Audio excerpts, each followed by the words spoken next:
وَصَوَّرَكُمْ فَأَحْسَنَ صُوَرَكُمْ، بہترین تصویر کشی کی ہے تمہاری. وَإِلَيْهِ الْمَصِيرُ، اور اسی کی طرف لوٹ کر بھی جانا ہے. رَبَّنَا مَا خَلَقْتَ هَٰذَا بَاطِلًا سُبْحَانَكَ فَقِنَا عَذَابَ النَّارِ. اے رب، ہمارے تو نے یہ سب کچھ بیکار بے مقصد پیدا نہیں کیا. ہمارے اندر نیکی اور بدی کا شعور تو نے پیدا کیا ہے، تو یقیناً اس کے نتیجے نکلیں گے. گندم از گندم بے رویت، جو سے جو. لہذا وَإِلَيْهِ الْمَصِيرُ، اور اسی کی طرف تمہیں لوٹ جانا ہے. کس لیے؟ مجازات کے لیے، حساب کتاب کے لیے، جزا و سزا کے لیے. چوتھی آیت، اور یہ اللہ تعالی کی صفت علم پر قرآن مجید کی عظیم ترین اور جامع ترین آیت ہے. اللہ کی صفت علم کو تین انداز میں بیان کیا ایک ہی آیت میں. یعلم ما فی السماوات والارض، وہ جانتا ہے جو کچھ آسمانوں میں ہے اور زمین میں ہے. کیا کوئی چیز باہر رہ گئی؟ نہیں. لیکن ڈائمنشن ایک اور ہے، ایک اور بعد ہے. وَيَعْلَمُ مَا تُسِرُّونَ وَمَا تُعْلِنُونَ، وہ جانتا ہے جو کچھ تم چھپاتے ہو اور جو کچھ تم ظاہر کرتے ہو. کوئی چیز تم نے اپنے دماغ دل کے اندر روک کے رکھی ہوئی ہے، چھپا کر رکھی ہوئی ہے، لوگوں کے سامنے نہیں لا رہا ہے. لوگوں کے سامنے کچھ بیان کر رہا ہے، وہ تمہارا اپنا موقف ہے. اللہ جانتا ہے جو کچھ کہ تم چھپا رہے ہو اور جو کچھ کہ تم بیان کر رہے ہو. ابھی ایک تھرڈ ڈائمنشن بھی ہے. وَاللَّهُ عَلِيمٌ بِذَاتِ الصُّدُورِ، اللہ تو سینوں کے اندر جو چیز مخفی ہے اس کو بھی جانتا ہے. اب یہ تسرون کے علاوہ کوئی شے ہوئی نا، ورنہ تو ریپیٹیشن ہو جائے گی. ریپیٹیشن جو ہے وہ تو کسی کلام کا حسن نہیں ہوتا، عیب ہوتا. اس پر میں بہت عرصے غور کرتا رہا.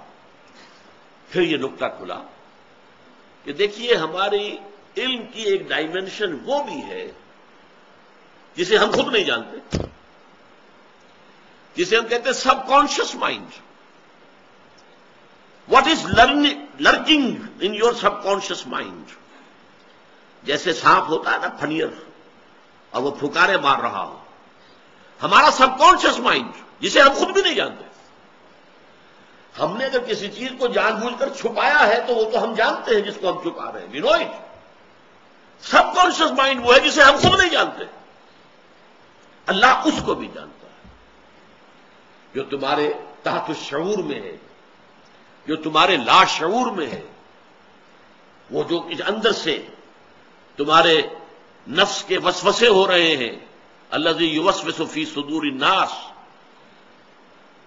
اور توسوس بہ نفس، یہ جو اللہ تعالیٰ تو ہے ان سے بھی واقف ہے جن کا تمہیں شعور نہیں. تو تین ڈائمنشن ہو گئی. یعلم ما فی السماوات والارض، وہ جانتا ہے جو کچھ کہ ہے آسمان اور زمین میں. وَيَعْلَمُ مَا تُسِرُّونَ وَمَا تُعْلِنُونَ، اور وہ جانتا ہے اسے بھی جسے تم ارادی طور پر ظاہر کرتے ہو یا چھپاتے ہو. جب ارادی طور پر آپ چھپاتے ہیں تو گویا کہ اس کا علم آپ کو حاصل ہے. اور تھرڈ ڈائمنشن کیا ہے؟ وَاللَّهُ عَلِيمٌ بِذَاتِ الصُّدُورِ، تمہارے سینوں کے صندوقوں کے اندر جو کچھ بند ہے، جو اندر تمہارا انکانشیس اور سب کانشیس مائنڈ ہے، اللہ اس کو بھی جانتا ہے. اسی لیے میں نے کہا تھا کہ اللہ تعالیٰ کی صفت علم پر یہ سب سے زیادہ گمبھیر، سب سے زیادہ جامع آیت ہے. ایک ہی صفت علم کو تین اسلوبوں میں، تین ڈائمنشن میں بیان کیا گیا. یہ جو چار آیات ہیں سورہ تغابن کی ابتدائی، ان میں مین سبجیکٹ تو ہے ذات و صفات باری تعالی، توحید. لیکن اس کے ساتھ گنا ہوا مضمون آخرت کا بھی ہے. اللہ جو کچھ تم کر رہے ہو دیکھ رہا ہے، یعنی اس کا تمہیں بدلہ ملے گا. اور یہ کہ اللہ تعالیٰ جو ہے اسی کی طرف تمہیں لوٹ کر جانا ہے، یہ آخرت. تو معاد اور آخرت کا مضمون بھی اس توحید کے مضمون میں گندھا ہوا، لپٹا ہوا ان چار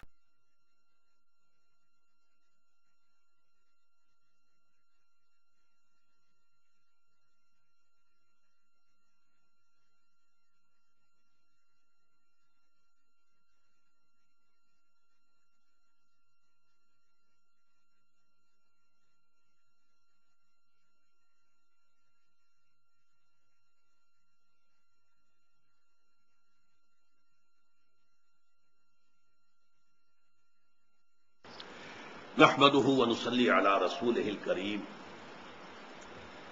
اما بعد فقد قال الله تبارك وتعالى كما ورد في سورة التغابن اعوذ بالله من الشيطان الرجيم بسم الله الرحمن الرحيم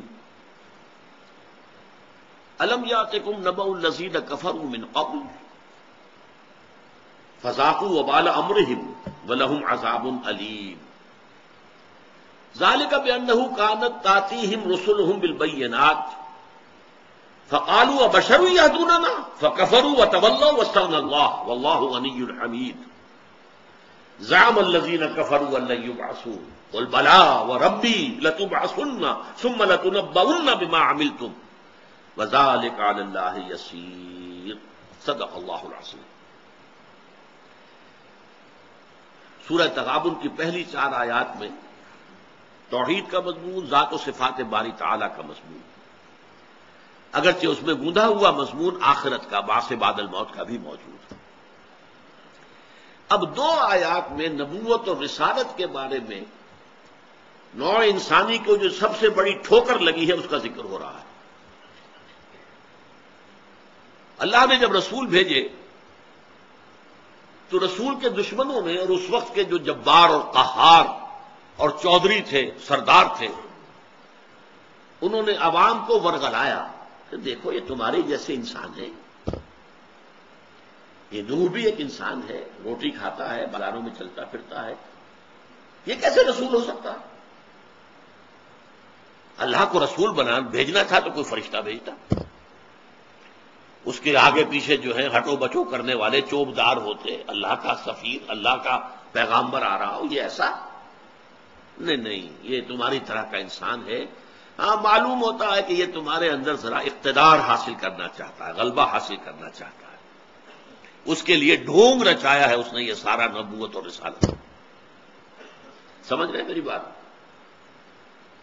یہی تھا سارا پروپیگنڈا جس کی بنا پر کہ قریش کے جو سردار تھے مشرک، وہ اپنی قوم کی عوام کی اکثریت کو حضور سے دور رکھنے میں کامیاب ہوئے۔ کیوں نہیں ان کے اوپر کوئی آسمان سے فرشتہ نازل ہوتا ہوا ہمیں نظر آیا اگر یہ اللہ کے رسول ہے؟ مال ھذا رسول یمشی فی الاسواق، یہ تو بازاروں میں گھومتا پھرتا ہے۔ ظاہر بات ہے کہ حضور اپنی ضرورت کی چیزیں خریدنے کے لیے بازار میں جاتے ہی ہوں۔ آپ ایک بشر تھے، اللہ کے بندے تھے، انسانوں میں سے تھے، ہاں چن لیے گئے، اللہ نے وحی کا سلسلہ جاری کر دیا، باقی تو سارے بشریت کے تقاضے تھے۔ یاکل الطعام ویمشی فی الاسواق، یہ کھانا بھی کھاتا ہے، یہ تو اب بازاروں میں چلتا پھرتا ہے، گھومتا ہے، یہ رسول کیسے ہو سکتا ہے؟ اللہ کا رسول تو کوئی ما فوق البشر کو ہستی ہونی چاہیے، کوئی فرشتہ جو ہے جو پروں کے ساتھ اڑتا ہوا آسمان سے نیچے اترتا ہوا اب ہمیں نظر آئے اور یہ کہے کہ میں اللہ کی طرف سے بھیجا گیا ہوں، تب تو ہم مان لیتے، ورنہ یہ کہ ہم اس طریقے سے کسی انسان کو اللہ کا نبی ماننے کو تیار نہیں۔ زعم الذین کفروا، نہیں، الم یاتکم نبأ الذین کفروا من قبل، کیا تم تک خبریں نہیں پہنچ گئی ہیں ان لوگوں کی جنہوں نے کفر کیا تھا پہلے؟ فذاقوا وبال امرہم، تو انہوں نے اپنے کیے کا مزہ چکھ لیا، سزا مل گئی۔ قوم نوح نے انکار کیا، غرق کر دی گئی، قوم ہود نے انکار کیا، تباہ کر دی گئی، قوم سمود نے نہیں مانا، برباد کر دی گئی، قوم شعیب نے، مدین کے لوگوں نے نہیں مانا، برباد کر دیے گئے۔ فذاقوا وبال امرہم ولہم عذاب علیم، اور ابھی ان کے لیے بہت دردناک عذاب ہے۔ یہ دنیا کا عذاب تو کچھ بھی نہیں تھا۔ حضرت نوح علیہ السلام کی قوم جب غرق ہوئی ہوگی تو کتنی دیر لگتی ہے انسان کو غرق ہونے میں؟ 2-4 ڈبکیاں کھاتا ہے، اس کے بعد انکانشیس ختم، پھر اسے کیا تکلیف ہوتی ہے؟ کچھ بھی نہیں۔ آپ نے کسی کو پھانسی دی، اسے کیا تکلیف ہوئی؟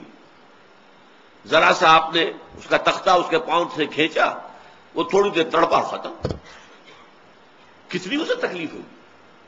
اور آج کل امریکہ وغیرہ میں کیا ہوتا ہے؟ وہ تو نہ پھانسی ہے نہ کچھ ہے، یا تو کرسی پر بٹھایا 1 کروڑ پاس کیا، you are no more, gone